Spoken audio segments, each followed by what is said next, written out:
Hey, everybody, and welcome back to another episode of South Geek News. I'm Donovan. And I'm Ben. Samuel is not with us for this episode. He has been knee-deep in alligators, even though he doesn't live in a state that has alligators. And they have them at the zoo. Oh, that's true. Okay. That's fine. So, Ben, what have you been up to for the last 2 weeks?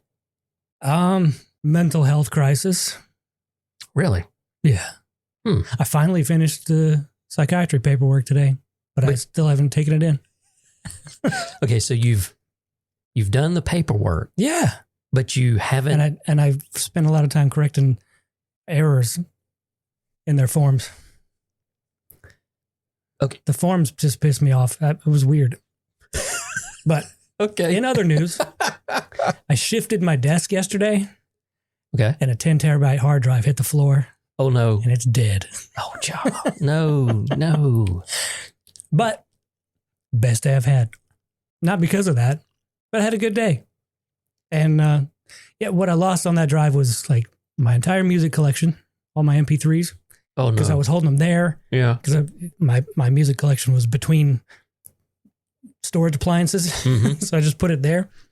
I'm not going to miss it because I haven't touched that in years. I mean, some shit's in there's 20 years old. I'm probably never going to listen to it anyway because I always listen to Spotify. So not a huge loss.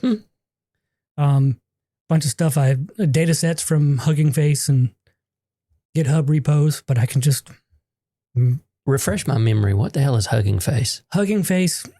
I mean, I can't even explain it, but it's basically a place where people put data sets and learning models, and you can even rent compute time from them to run a machine learning model. Mm-hmm. That's all I know so far. Okay. I just know that I want to say the DeepSeek model was put up on Hugging Face. That's where I got it. That's where I was running it from. That's the reason why that sounds familiar. Yeah. Okay. Other than that, just some backups, and it was a holding space because stuff that I didn't want to keep on the main drive. Mm-hmm. But I don't think I'm going to miss anything. All my Linux distros. That all the ones we talked about. Yeah, all those old ones. But not a big deal. I was never going to use them, and I can probably just download them again, even back down to like Fedora 4 if I wanted to. Slackware 1.0. But yeah. I mean, it happens. My music collection's probably, I don't even know how big it is. Yeah. I cannot recall the last time I actually went looking for something to actually listen to anything in that collection. And some of the stuff I actually pulled out and put in for the radio station. Mm-hmm. And I was running the radio station where it was pulling all of the music off of the Synology, but I kept having this disconnect problem. I don't know what it was. So it's sitting on now the entire radio station music collection sitting on that 4 terabyte drive right there, connected straight to the machine that's running the radio station software. I haven't had a lick of problems with it since then. Yeah. The last time I reached into the library was to find an old Bob Dylan song off of the Natural Born Killers soundtrack. Because my daughter was talking about something and I wanted to hear that song. But, oh, well. Yeah. 10 terabyte drives are not cheap either. Well, it wasn't full. But yeah, I think that was about a $300 drive. Yeah. Yeah. You can get some refurbed 10 terabyte drives a lot cheaper than that now. Yeah. I mean, this was one that I had ordered.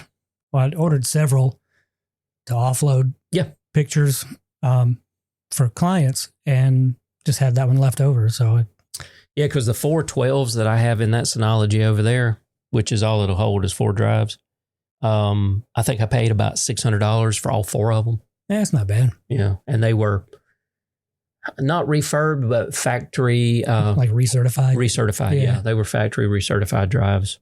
So I was like, that's not bad. And Tyler goes into this whole price per gig, and there's a threshold, and if he sees, I forget what it is, I guess if it's under $1 a gig or something like that, or what. Anyway, the way he looks at it, he's like, yeah, that's pretty good buy. And then if the ratio is reverse of that, he's like, it's not worth it. So I'm like, okay. Oh, I did. Finally, I've been running out of thumb drives. I'll create a thumb drive for whatever Windows or Linux install, whatever, and I don't want to overwrite it because I may want to load something else with it. Mm-hmm. So I've just run out, and I've had to go and what's on this one? What's on this one? So I just ordered 20 64 gig flash drives. What manufacturer? Kingston. It's not bad. One of these. Yeah. Cool. And 64 gig is a good size. Retail on these is $7 a piece. That's not what you paid. No.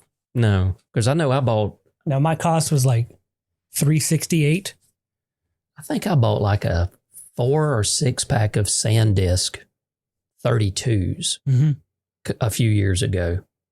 And I don't think I paid more than like $16 or something for like 6 of them or whatever it was. I thought I'm running out of drives. Yeah. I'll pick one up and go, oh, this one's, but it's only 4 gigs. So I just. And not 3.0. Yeah. I've run into that. I've got a small one over there on my desk that I'll just grab. It's kind of like I don't care, I'll blow it away. And I think it's only 4 terabytes. That's a damn one. I think it's only 4 gig, but it's 2.0.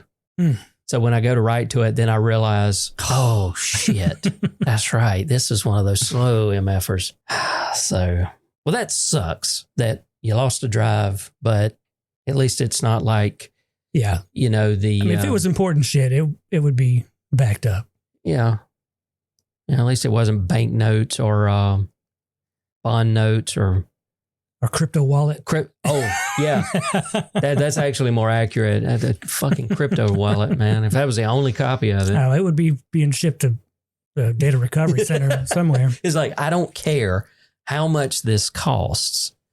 I'll be able to pay you once I get that wallet back. Yeah, it turns out you get 0.000001 Bitcoin, and you go, well, maybe that wasn't worth it. Yeah, I mean, what is Bitcoin trading at right now? Like 90,000 or something? Let me see what my Bitcoin is doing right now. I have no Bitcoin at all. I have some in Robinhood. I don't keep a wallet. Yeah. But I don't have it. I don't have it in raw. I thought about it, but 0.01791344. And it's going for $117,522.50. 0.01791344 is worth about $2,100. That's not bad. I mean, depends on when you bought it. I mean, if it was didn't buy it. Well, I mean, I bought it, but I mined Monero on free electricity for a couple of years. Ended up with like $120 worth of Monero. Yeah. And you do a conversion? I put it in Kraken, which is it's an exchange. Yeah. Cashed it out. Or at some point, I think it was worth about $600 by the time I finally cashed out. Cashed it out, put that money in Robinhood, bought Bitcoin at somewhere around 70,000 or 60,000. I don't know. So I've paid nothing for that. Well, you've got some gains there. Yeah, I'm not you bought it around 60 or 70. Yeah, I'm not selling it because I'm going to pay damn taxes on it. Yeah, I know. The hell with that. Man, I feel for that guy years and years ago. You remember the story that he bought pizza with Bitcoin? Oh, yeah. And it's like, dude, if you had held on to that. Yeah, that's like a $200,000 pizza now. Yeah, something like this. It's nuts, man. Absolutely hysterical. And I was skittish about Bitcoin when it was $16. That was like 2011, 2012. I wish I'd have known back then what if I could have just now. If I could have just spent a couple $100 on I don't know, just held on to it, 10 or 15 Bitcoin, and just you could retire, sit on it. Yeah, you could probably retire right now, or definitely not have to be concerned about. I wouldn't have a mortgage payment. You wouldn't have a mortgage payment. Yeah. That's true. That's true. Yeah, me either. If I'd have done something like that. Well, anything else other than trying to, destroying a 10 terabyte drive? No. I'm catching up on stuff. I did cross the 100 terabyte threshold though. Oh, on the transfer? My total cloud storage right now is over 100 terabytes. Wow. That's wow. Oh, and we're not even not even halfway. I know. Finished pushing archive. So wow. I got to go slow because I feel like one month they're going to go, this cloud storage is kind of expensive. Let it just gradually go up. Yeah. Yeah. I don't want to see that sudden spike. But yeah, it is what it is. I mean, that's what happened to me. I don't have anywhere close to that amount of storage, but mine started going from single digit dollars, and then it got up into the double digits. It was normally it'd be $7 or $8, Mm-hmm. Then it was 13 or 14. Then the next month it was 18 or 19. And then when it started hitting $30 a month, I was like, what is going on here? And I think I've told this story before, but that's where I had the one client that I had, because I use Backblaze, mm-hmm. and it's connected to their Synology, so it does an automatic, real-time updates. Yeah. Except the bucket policies were set for all revisions. So I dug into the reports, and that's where I started seeing the storage start just slowly going up. And I was like, where is this coming from? And then that's when I was able to narrow it down and find that it was that one client that I didn't have 2 revisions or maybe even 3. I had unlimited.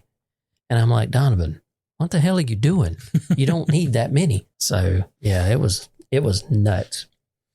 So the last 2 weeks, what I've been working on is Windows 11 PC upgrade and replacements with one particular client.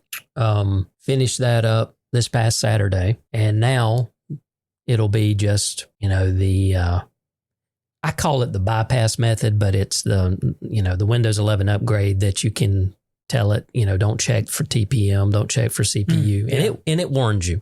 It says, hey, you're doing this. And they've agreed to that because I can't in good conscience and good faith replace a machine that's a 6th or 7th generation i5 just because of Microsoft's absurdity of going, well, you need to have at least this processor. No, it's arbitrary. You just decided to do that because you can be bastard sometimes. And for the most part, they've been happy with them. We deployed 13. Good. And I've got another client that I'm replacing their 2 machines next weekend. Well, actually, I'm picking them up on a Friday afternoon, going to do all the work on Saturday, and then have it back to them that Monday morning to get them back going. But it's one of my AC clients. That's been pretty much it. Yeah, just plugging along. Yep. That is true. All right. Well, how about we talk about some tech news? Okay. I think that's what this show's about. Yeah. Last time I checked. Microsoft's Ultra Compact Windows 11 25H2 update is here. Apparently, you can get it in a single restart. Just one? I guess. That's what they say. I'll believe it when I see it.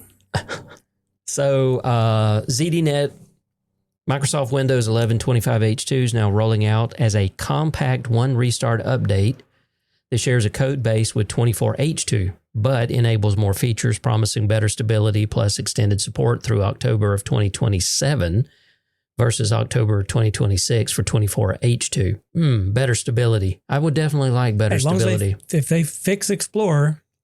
The File Explorer is terrible, man. I mean, I think that's one of the first things Tyler complained about. I mean, he's done a side-by-side comparison of a machine that had Windows 11 on it and how it behaved in his interaction with it. And then he blew it away and put Windows 10 on it. And it was 50 to 75% better response with 10 than 11. I think Microsoft made an error when they decided to shit can 10 and go with 11, but they're too far in. They can't do anything else now. I think there's a lot going on in the background that, it's studying your habits and spying on you. Probably. I mean, there are various sites out there that are like, these are the 9 things that I disable right after a brand new Windows 11 install and all of this other kind of stuff. So I don't know. But yeah, if this one will provide better stability, I'm all for it. Also has Titan security under the Secure Future Initiative, Wi-Fi 7 support, quick machine recovery, and refinements to the taskbar, File Explorer, and Task Manager. But there are some known issues to watch for. Some protected TV, Blu-ray, and DVD playback glitches. Enterprises, you've got errors installing .msu files from certain network shares. What the fuck is a .msu file? Microsoft update. It's a manual update. Oh, it's a that's right. I always got them down in .cab files, the .cab. Yeah, I've seen that, but okay. Yeah. All right. Microsoft update's an individual update. Yeah, because I know that there's a repository that they have. I forget where it's at, but you can drill down. It's very webbish. 90s? Yeah, I was going to say very 90s. Yeah. But it works. Yeah, it works. I have no qualms about it. It's just like, wow, this is like in the corner of the Microsoft ecosystem that they just throw this shit in there and it's like, oh, okay, whatever. It's a table. Yeah. Just with links. Some guy's been working there for the last 65 years. Yeah. That's his job. He's got one desk and he maintains that shit. Yep. Where's his stapler? So you can get 25H2 via Windows Update, toggle get the latest, or manually through Microsoft download page, installation assistant, media tool, or ISO. When I first saw this article today, I was like, maybe I should go get this and put this on. No, no, I'm not. Well, they're going to be pushing it to clients. Yeah. We got to get ahead of it. Yeah, that's true. I know for the longest time, I had I pushed out a registry edit that prevented the machines that could upgrade to Windows 11, but they wouldn't. It was a way to block it. Yeah, we used to have a program called Never 10. We didn't want Windows 7 to update to 10. Yep. Oh man, Windows 7. That was a nice operating system. Yeah, it lasted a while. 10 became a really good one. Yeah. I mean, even Tyler will tell you that he thinks it's around like 1702 or 1803 or whatever. A long time ago. Is when it finally got good. But I mean, it's 10 years old now. And I'm like, but it still works. It works really great. Yeah. So anyway, yes, I have not replaced that monitor. It's just throwing me off. I know. We could turn it off.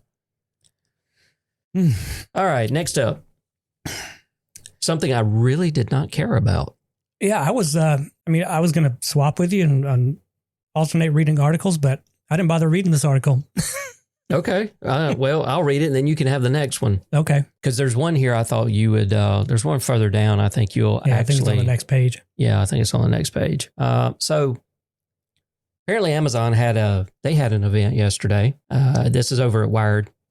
At its fall hardware showcase, Amazon introduced refreshed Echo Show models with upgraded 13 megapixel cameras, better audio, and new integrations like Aura sleep tracking and Fandango ticketing, all available for pre-order now.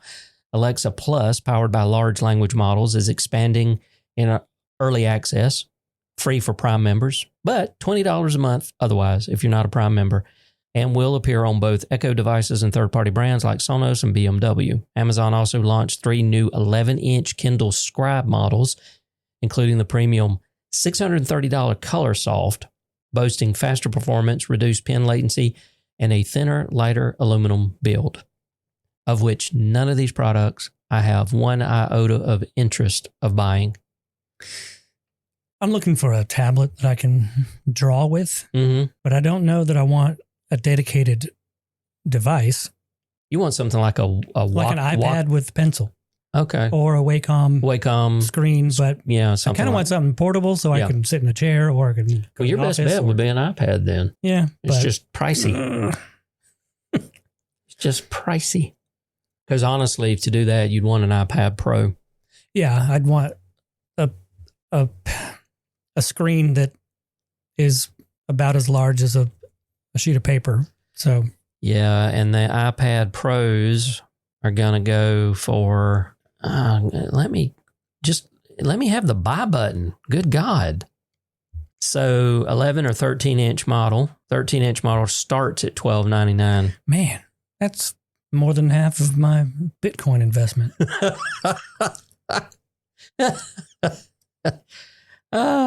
It can get more expensive. That's just so we go black, 256 gig start off. Do you want standard glass or nano texture glass? You can't get it. I'm sorry. You have to go with standard glass. Wi-Fi, no engraving. Yeah, $12.99. And add $100 for the pencil. Oh yeah, you want a Pencil Pro? What? Yeah, want a pencil. There's the two different versions of a pencil now. There's a pencil and there's a Pencil Pro with the eraser. The pencil is USB-C, $79. The Pencil Pro is $129. So we're going to add $129 because we have the very best for Ben. All right. Well, just let me know when it gets here. I'll come pick it up. And Jesus Christ. Yeah. I just want to draw pictures. So it's just going to be colored pencils and paper right now. Can you get it in a bigger screen than 13? Or is 13 the biggest they have? Yeah, 11 or 13. And it starts at $7.99. So, that might be better. Might be better for you. Pass. Yeah. But yeah, I think Amazon has, I just don't think they're a contender anymore. They did talk, it wasn't listed here, but they are replacing their Fire OS and their TVs with something called, I think it's called Vega OS, something like that. I don't know what the hell that is. I think it may be a more streamlined version of Android because that's all Fire OS is it's a fork of Android. So that really and truly only runs their own applications out of their app store effectively. Can you get other Android apps on it? In a way, yeah. But yeah, the Echo, who the hell cares? I mean, they've lost their ass on Echo. They're still losing. Yeah, they're still losing. It's not making any money. I mean, I could do without them. I don't have them. I mean, the only two I've said are sitting over on the shelf. I haven't been plugged up in years. So anyway, kudos to Amazon, whatever. They're just doing some shit they're going to throw away later. I've got a dead Kindle over there that I need to smash with a hammer and throw it in the trash. Yeah. So, all right, next up. DoorDash's new delivery robot rolls out into the big, cruel world. DoorDash has unveiled Dot, its new food delivery robot now operating in Phoenix. Why are these things not melted on the sidewalk? At least it's not Portland. Why did they choose Phoenix? At least it's not Portland. I mean, they could have Omaha. Phoenix. Omaha's fair weather. Yeah, Phoenix, but it's a dry heat. It still melts shit. I mean, the people still keep oven mitts in their glove compartment so they can handle the steering wheel. Really? Yeah, that's a real thing. I did not know that. Airplanes can't take off sometimes because the air is too hot. Cannot generate enough lift. Wow. That's I did not know that was a Phoenix. thing. Okay. Why Phoenix? Yes. Anyway. Well, maybe because if it can survive Phoenix, it can survive anything. Now tried South Georgia. But there's no city down here where they'd put them. Yeah, that's true. Macon maybe, but Valdosta, but then you'll get, destroyed by the next hurricane. Valdosta's not designed for that kind of thing. It's not. Anyway, they're betting on automation despite other companies abandoning similar efforts. Delivery bots once surged in popularity during the pandemic, but Amazon and FedEx scrapped their projects, and surviving players like Starship Technologies and Serve Robotics have struggled to expand beyond niche campus markets. Experts say delivery robots face tougher challenges than robotaxis with limited funding.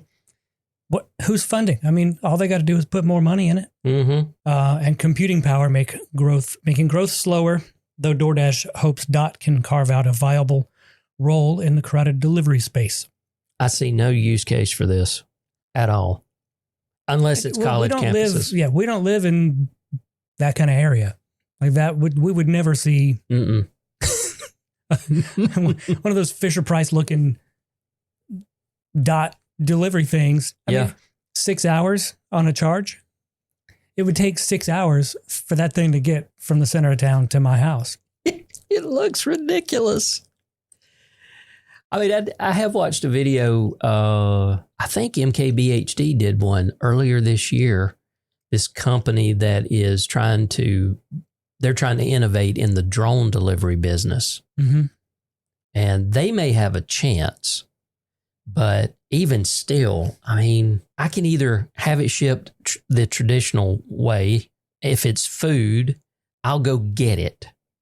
Yeah. You know, we have to anyway. Well, yeah, because where I know out here, Domino's does not deliver. Yeah, nobody delivers to my place. Papa John's used to deliver here, but I quit buying Papa John's because A, their pizza's too damn expensive, and B, it sucks.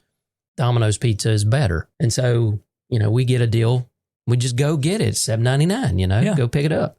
So I don't know. It looks fucking ridiculous. I think it's a fun thing to see happen. I mean, I would, but I've got no use for it. Yeah, I agree with you. I'd watch it.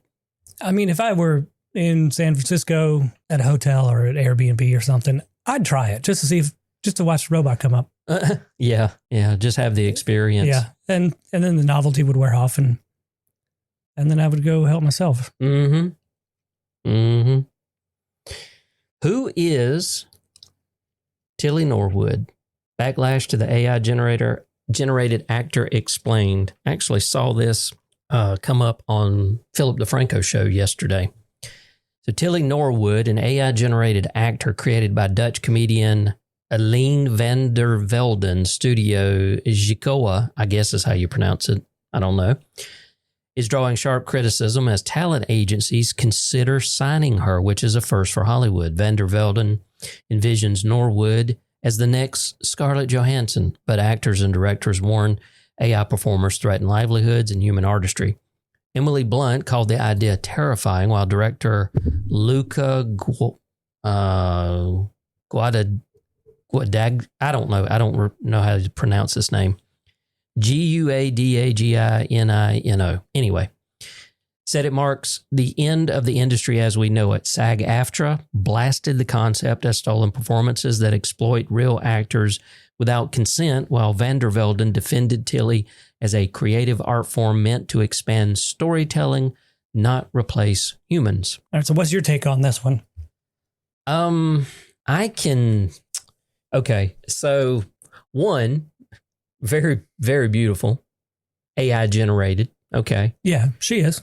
So I can see, I can almost see where I'm stumbling all over this because I don't really know how I feel. I agree with the actors. You know, number one, I think something like this is beneficial if it can work in concert with the actors, not replace the actors. Okay, number one. Number two, I can envision where actors could get screwed out of this because production companies will look at this and go, well, instead of paying Scarlett Johansson $20 million, we'll just make the movie with a couple of real actors and this AI generated, and we ain't got to pay her shit. Well, you'll have to pay the company. Yeah, that owns the rights to her. It's a new chapter in intellectual property. She can also be exploited. And I say she because, well, oh, yeah. She could be a porn star, too. Oh, yeah. I mean, that's one thing that was actually brought up was the fact that you can make her do anything. Yeah. I mean, that's, yeah. You could probably make her do stuff that other actors would not agree to. Yeah. Yeah. And that does kind of bother me because there's a lot of stuff that I'm seeing on Instagram, and I don't know why it fell into this, but you'll be scrolling through Instagram, Facebook, all of it, and you'll see a version of, say, like Wonder Woman or Supergirl or whatever, and you can immediately tell that it's AI generated. Yeah. But it puts these characters in some very compromising positions where, you know, the villain is like tying them up. And I mean, there's not rape or any kind of sexual assault, but it seems to stop right before that. It's edgy. It's very edgy. And it's just freely available there. And, you know. Yeah. Well, they'll create it if they make money off of it. Yeah. But my thing is, I watched the latest Captain America movie with Anthony Mackie, I think. Yeah. We're willing to accept that as a cinematic experience, but how much of it was physically built? Probably not a lot of it. So if you have an AI actor, it's just part of the background. I mean, it's part of if they create a good experience with it, props to them. I'm not gonna follow. I'm not following Tilly on Instagram. Yeah, but no. If they create an enjoyable cinematic experience, all better to them. I could kind of see where maybe use it for background actors and things like that if you need to. But then again, there's I guess inside of the SAG-AFTRA, there's like this whole thing about background actors or extras and what have you. And so now you're cutting out their potential livelihood. I mean, it kind of lines up with like what's happened here in Georgia, where we were the hotbed. Every Marvel movie up until like the last one was made here in Georgia, basically. Walking Dead was made here. The Vampire Diaries were made here as a television show. A lot of stuff. All of that's gone. They've gone over to different countries now because, and that's put like 200 and something thousand people up in North Georgia out of work because they were betting on this money train that had become Marvel and these other, because Georgia had some very good tax incentives on that. And apparently we no longer compete. So I can kind of see now that if that's the case, keep your costs low. AI generated actors and actresses, make a movie. Computer generated environments instead of filming in a small town. You could just create a small town. What's the difference? Yeah. Should we be against creating these environments to film in? Yeah, that's like, I know Star Trek, Strange New Worlds uses this. I think Star Trek Discovery used it. I can't remember what it's called, but it's a room and one entire wall is just one gigantic screen. Mm-hmm. I mean, like fucking huge. And then they project, not like project, but they put on that screen like the very background. Let's say they're on a planet and there's a bunch of mountains in the background and all of that. The only thing that's really real is probably just like 25 feet of where the actors are actually standing and all the props. But as far as the way it's shot, when you go to watch it on television, it looks like a landscape that you could go and physically touch. That's artificially generated. It's not AI necessarily, but... No, but it's not a real place. It's not a real place. And you don't have crews of people. You don't have the whole crew spending money in a small community. Yeah.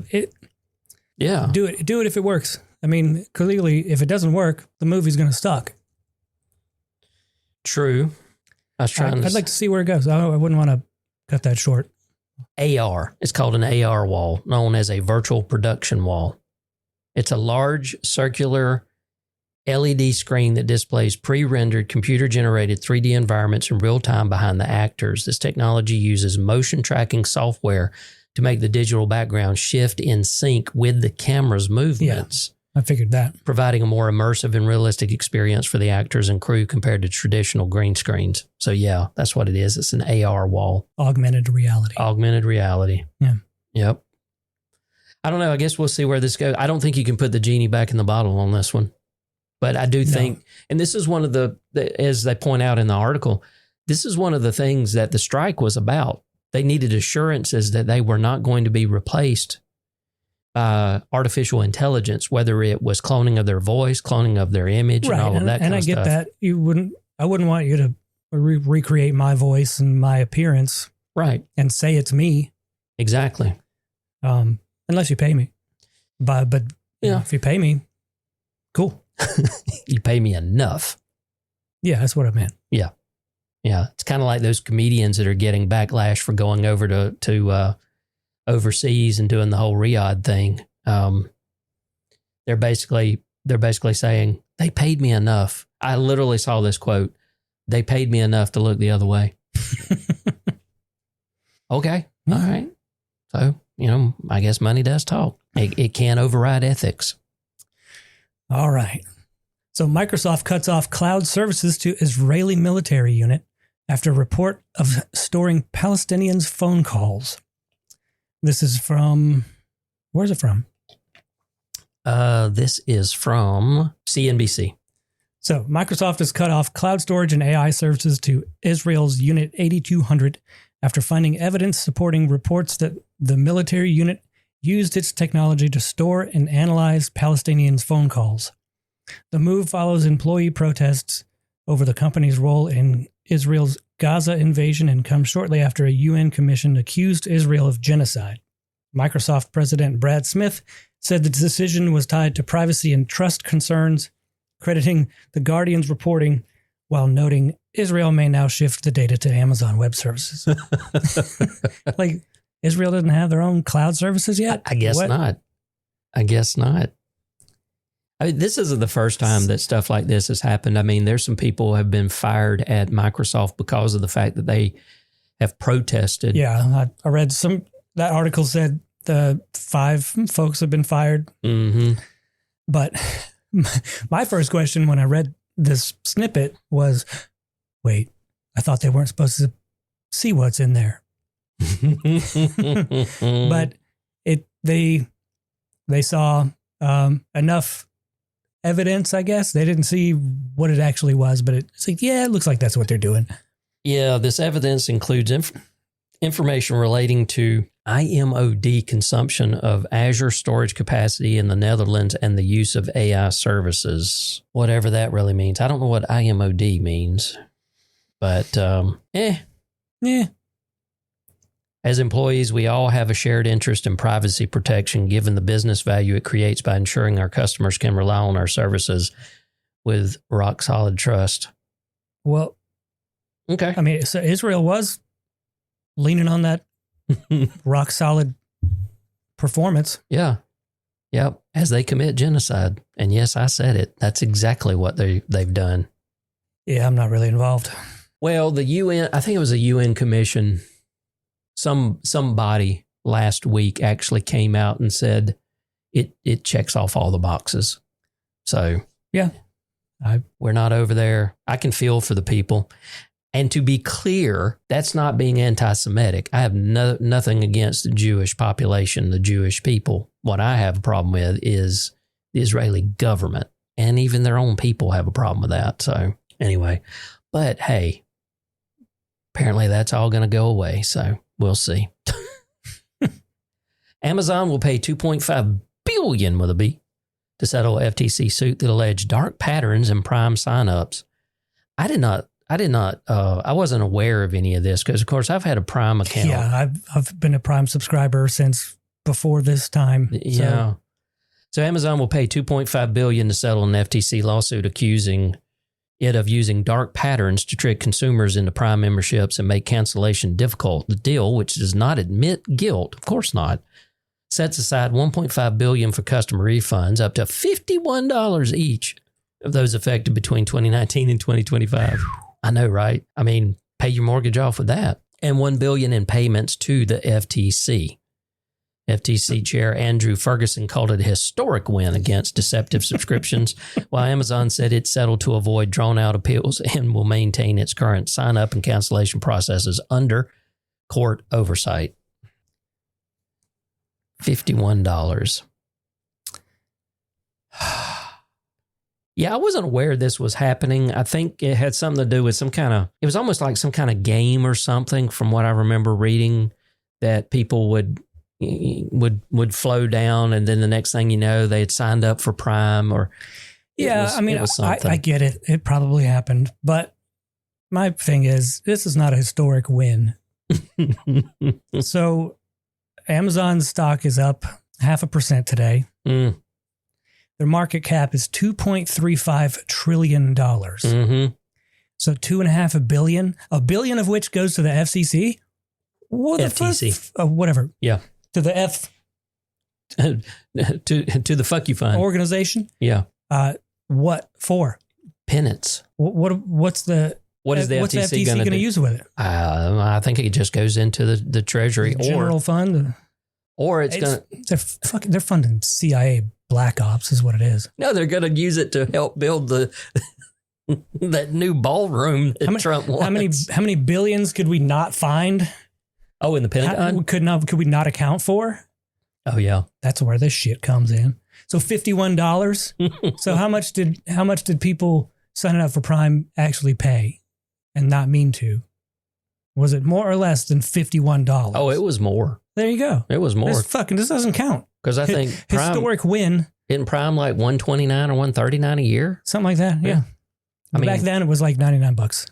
I mean, when I started, it was $79. Yeah.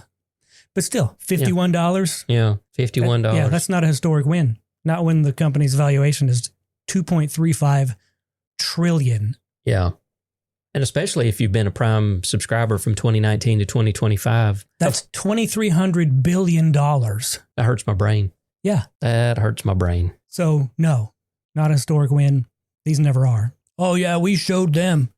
I'm going to take the next story so you can do the other one. Okay. Trump executive order will hand TikTok over to U.S. investors. Donald Trump signed an executive order transferring TikTok's U.S. operations to a group of American investors, including Oracle co-founder Larry Ellison, Michael Dell, Rupert Murdoch, in a deal reportedly worth $14 billion, which I want to stop right there and say, of all of the good guys you could find in this country, you chose those three? That's a fair point. That is everything I've heard and read about this. TikTok should be valued at closer to $40 billion. So $14 billion is pretty good deal. Vice President J.D. Vance, who Trump credited with brokering the agreement, said U.S. investors will control TikTok's algorithm to prevent foreign influence, though details of ByteDance's ongoing role remain unclear. The move raises questions about legality under Chinese law, how content and algorithms may differ for U.S. users, and whether Trump allies could influence moderation, though the White House insists the user experience will remain unchanged. Because as we all know, the one thing that sets TikTok apart from everything else is that algorithm. Without that algorithm, TikTok is just Instagram, Reels, and YouTube Shorts. That's it. Yeah, that's all it is. Slop. Yeah, there's nothing special about it. But I mean, I wish I could have got in on that. Nobody called me. Yeah, I know. I mean, I'd have given them $5. See where it goes. You know, I want a voice. I want to. I mean, I would have given them a couple $1,000s, but I still would not sign up for TikTok. You could have cashed out your Bitcoin and given it to them. Yeah. But nobody asked me. Yeah. Nope. I don't have enough money. Mm-mm. You know, I was looking into restoring the Sonic here in Tifton. Yeah. Yeah. We talked about that a few months ago. Yeah. And I filled out the form that night, and I got an immediate response from their procedures that somebody's put in Salesforce. It's like, sorry, you don't have enough capital. I'm like, how much do you need? Well, you don't know what I'm asking you. I can't get past this fucking form. There's a Sonic ready to turn the lights back on. I don't have to build anything. Yeah. How much capital do you need? What is this, $1 million, $2 million? I think it's like 2.5 you probably need to be worth. Wow. Yeah. Like, shit, I'm trying to make the money. You got to start somewhere. Yeah. Yeah, it's like trying to build credit when you're up and coming. Yeah, it's like a catch-22. I need credit to get credit. Yeah, it's. I'm like, well, that's where this ends. Yeah. Oh. So a startup used AI to make a psychedelic without the trip, and this is from an article in Wired. Mindstate Design Labs, a Y Combinator-backed startup, supported by founders of OpenAI, Neuralink, and others, has used AI to develop a psychedelic-like drug that induces positive mental effects without hallucinations. I think ecstasy does that. I've never tried it. I've only read about it. Its first candidate, MSD-001, a formulation of 5-MeO-MIPT. I'm not sure what MIPT is, but showed in phase 1 trials. And again, they didn't call me for phase 1 trials. Yeah, you'd have been more than happy to. Showed in phase 1 trials that it was safe, well tolerated, and produced heightened emotions, imagination, and brighter perception, but no quote unquote trip. Brain imaging confirmed it generated patterns similar to classic psychedelics, suggesting it may deliver therapeutic benefits tied to neuroplasticity without the risks of disorientation or overwhelming experiences. And then this means this went so well, it's only going to be about 100 more years before it's widely available in the U.S. 5-MeO-MIPT, the street name for it is Moxie. Okay. It's a synthetic psychedelic substance classified as a tryptamine, structurally similar to the designer substance 5-MeO-DIPT, which is foxymethoxy. Legal status and reported effects of 5-MeO-MIPT can vary depending on location and the amount used. So that's what that is. That's Moxie. You got some Moxie. I love that foxymethoxy. Okay. So they're just making shit up. It sounds like it. I mean, this was an AI overview from Google. So Gemini is that? Yeah, that's their thing. Mm-hmm. Gemini. All right. Yeah. Well, they didn't call you. Yeah, I would. I prefer the natural remedies, but I mean, I would say classic remedies. But LSD is not organic. No. But psilocybin is. I don't know. And if they can get the effects of psilocybin or LSD or even DMT without the full trip and prove that it's safe. Yeah. Shit. Put that shit in a crop duster, man. I guess that's what I it's what I like about the Super 7s, even though I take it in small doses, is the fact that there's no trip involved. I mean, I don't see God or anything like that. It gives me a sense of well-being.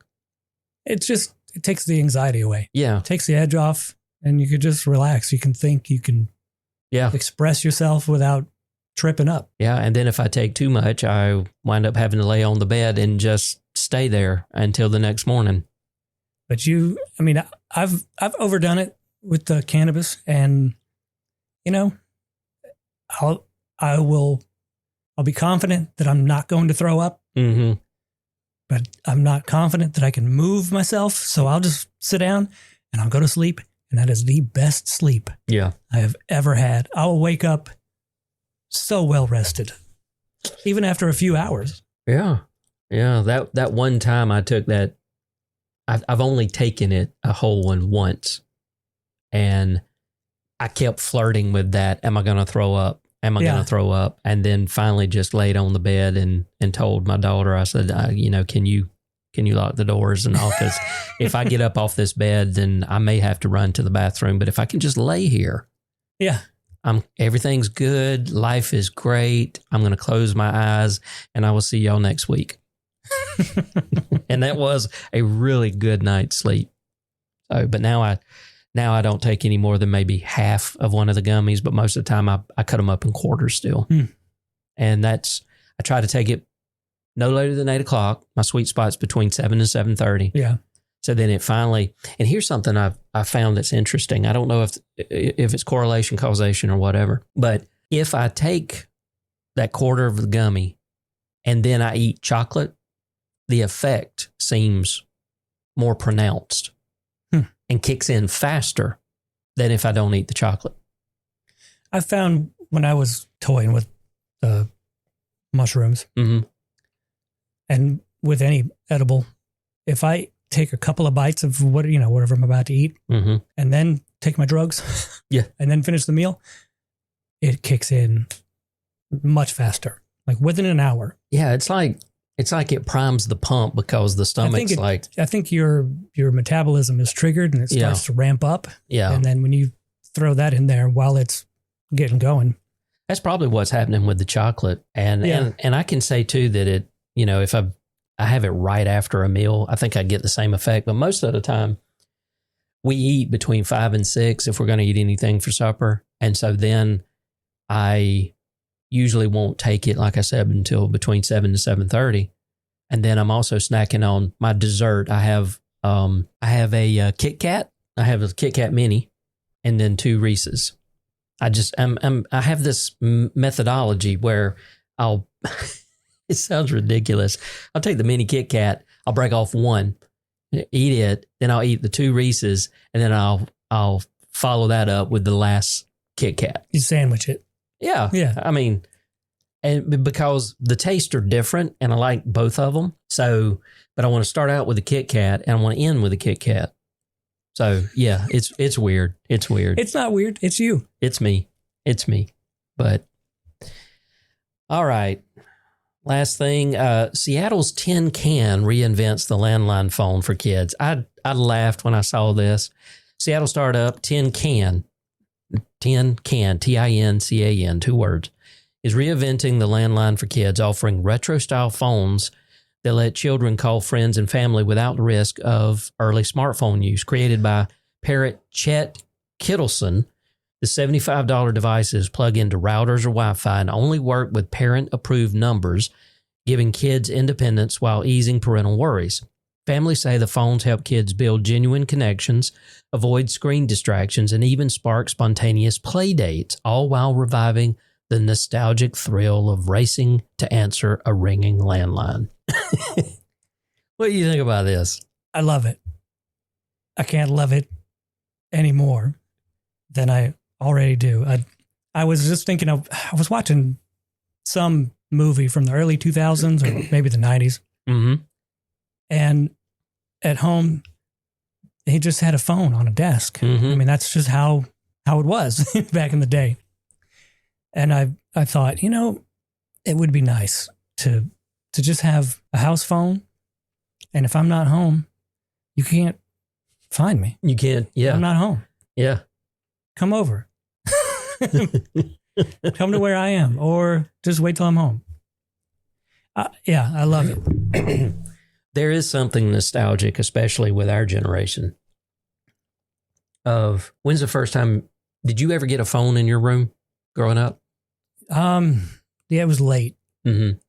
I was 11 or so. Mm-hmm. Yeah. I think I was actually older than that, but see, I also got my own phone line. Oh yeah, that was never going to happen. Yeah, but I was working part-time and I was paying for my phone line, but I was also doing bulletin board stuff. So I literally ran a Wildcat BBS on my line for a little while, but and I was also using it to call other bulletin boards, but it was almost like this weird rite of passage to not only have a telephone in your room, but to have your own phone number, Yeah. It's like, is he a drug dealer or what, here's my card, here's my number, call me anytime. So now Lee and her sister, they had telephones in their rooms, but they didn't have their own dedicated number or line. And of course, with their father working for the railroad, he was on call.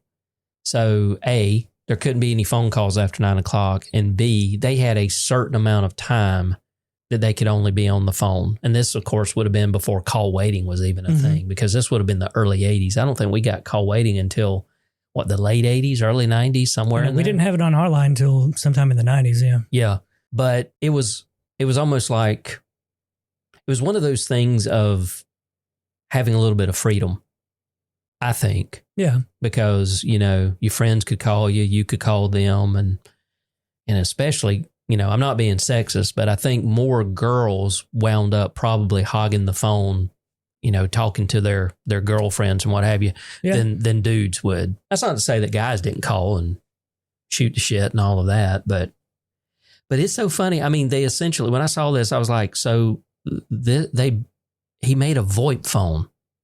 Yeah. In the style of the old style telephones. But under the control of the parents, where the parents could, they said you can only call these numbers. There's an app that's associated with the phone. I think it's cool. I think it's neat. Of course, it does remind me of something that Network Chuck did. Of course, not everybody can do this. You have to be in IT, but he has an entire video where he set up his own phone server. And I think he used 3CX. He might have used something else, but he set up his own phone server. And then he used ATAs so that he could give his girls old analog classic phones and still be able to call each other. They got tickled. They would call each other from room to room and stuff like that. But it was all, so it was essentially, it was very similar to this, except there was no app to control like who you could call or whatever. I mean, he could have done that kind of stuff in the interface, but just to have an app on your phone, here's the irony. To prevent the kids from having early smartphone usage, you put in an old style telephone that requires you have an app on a smartphone to control the calling criteria for your children. Yeah, but that smartphone app's not part of your kids' experience. No, that's fair, but I just thought it was hilarious. Yeah. It's like we're trying to prevent them from getting on these screens too early, but we want them to be able to communicate with their friends and maybe, give them a different viewpoint of the way things used to be. But I also have to have this app over here on my phone to control it. Yeah. But yeah, I dream of the day. The second I retire, I think I'm just going to block everybody except my kids. Yeah. And family members and whatnot. So if you want to get a hold of me, you got to call the house. And there's going to be a plain old telephone next to my recliner. That's still going to run over VoIP, but sure. Yeah. But it's going to ring like an old telephone would. When we first moved here in 2006, we brought our regular analog phone, wall mount, had the little micro cassette for the answering machine. Yeah. Slapped that on the wall, and we got Mediacom internet and telephone bundle through them at the time because I had not built this area. Yeah. So for a number of years, we did have a home phone number and a home phone that rarely got used. Yeah, rarely got used. And no, I mean the only non-cell phones that we have in this house are the two that are sitting in this room right here with us. And they're all basically business related. Yeah, I mean it's still going to be VoIP. Because I want to be able to go, after 9 o'clock, that motherfucker's not going to ring. Well, as far as I know, and especially here, even if you've got copper coming up to the side of the house, it's still VoIP. Yeah. So if it's AT&T or whoever, and if it's going through any of the cable companies, it's VoIP. Yeah. But yeah, well, their website is tincan.kids. That's a domain, and it's a picture of a little girl sitting in a chair at a desk with her feet propped up with an old yellow style 2-piece phone. Get your tin can. All talk, no smarts. Yeah, that one's fun. It's $75 for a regular, the old style white cradle type. I was just thinking the other day, can you even buy one of those? Like, can you go to Walmart and get a $10 POTS phone? Well, I know you can get the multi-handset cordless ones, and they do connect to a standard POTS line. I'm not doing that shit. I want a cord. Okay. Telephone. I'm looking at Walmart right now. VTech corded phone with redial button. Ooh. $13.32. Fuck yeah. Send it. Yeah, you can get it. But I need one with those big ass buttons so I can see the numbers. Yeah, it's that. Sweet. Yeah, under $14. Power-free operation. VTech standard phone operates without the need for AC power, ensuring functionality even during power outages. Last number redial, adjustable receiver volume, ringer control, secure handset location, and reliable during outages. Bullshit, because it's VoIP. It's VoIP because, I mean, it might be reliable, Because if it's connected to say like an ATA, the ATA is providing the dial tone power and all. But if the power's out, if the ATA's not powered, you're dead. You're dead, kiddo. Yeah. Yep. All right. Well, that brings us to the end of our stories. I've been off of social media all week. I know it's Wednesday. It's like day 3, but I mean, I've not opened Twitter all week. Really? Yeah.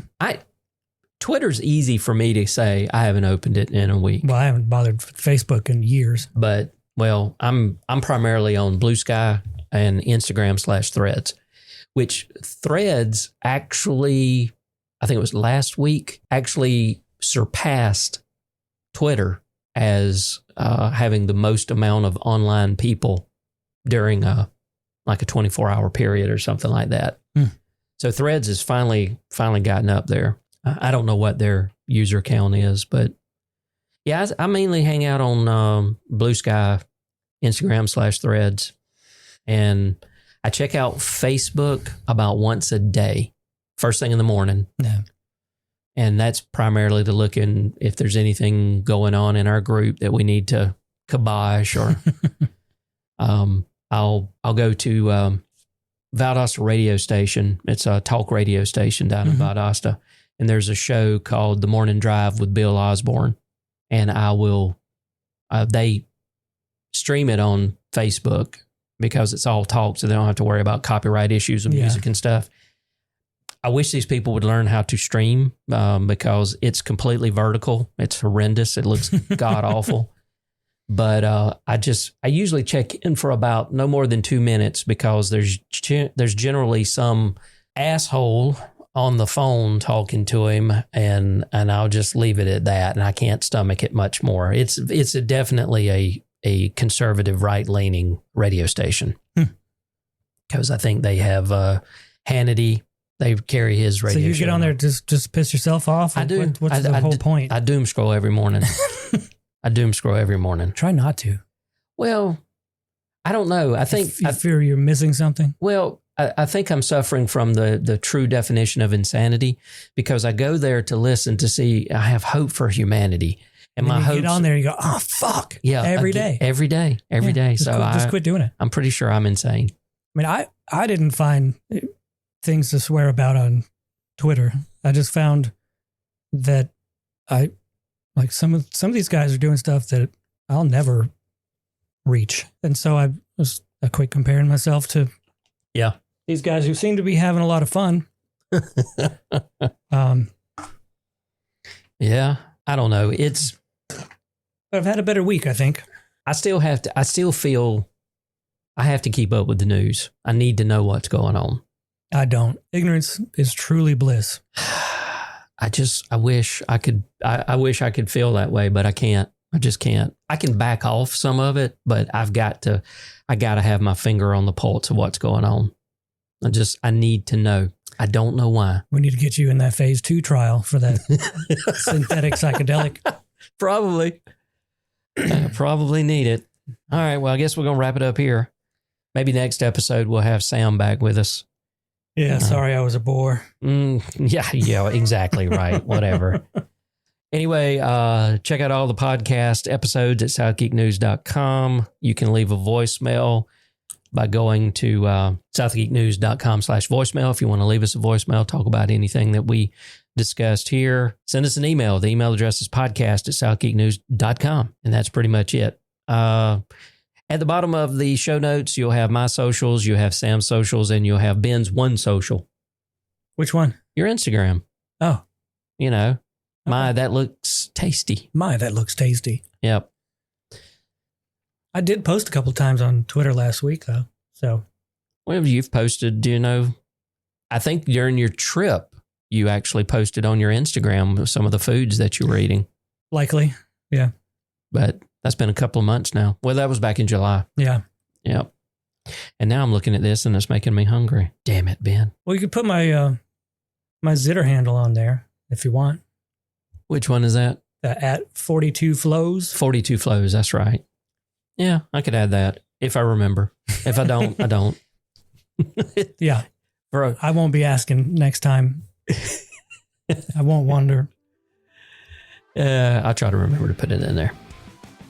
Anyway, that's it, everybody. I hope you enjoyed this episode as much as we enjoyed making it for you. Ta-ta.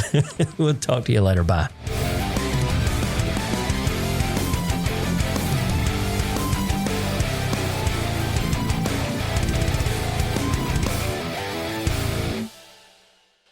This has been a production of Tifton Media Works. Check out all our podcasts by visiting tiftonmediaworks.com.